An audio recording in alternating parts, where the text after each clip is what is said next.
Under the dark clouds of the night sky, in a village isolated from the bustle of the city, lived a small family.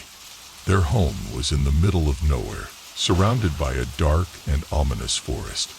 One torrential fall night, as the rain pounded on the roof, they made the decision to tell each other stories. They gathered on the couch in front of the fireplace and began to tell scary stories with mysterious endings. But one story was different from the rest.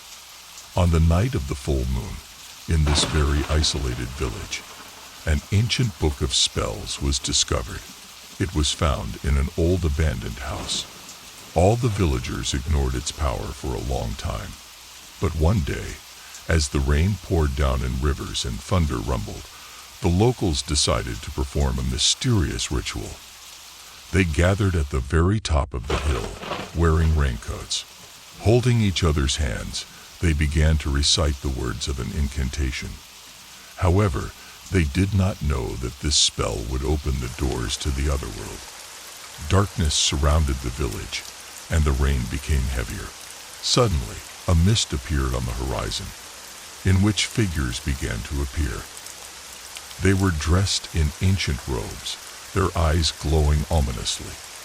The villagers were seized with terror, realizing that they had summoned something unknown and sinister.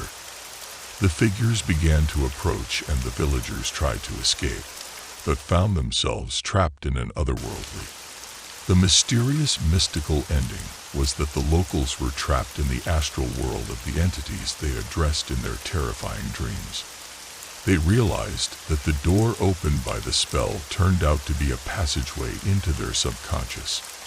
What they thought was a mystical world was actually their own fears and secrets. They realized that the only way to go back was to embrace their fears and become the heroes of their own stories.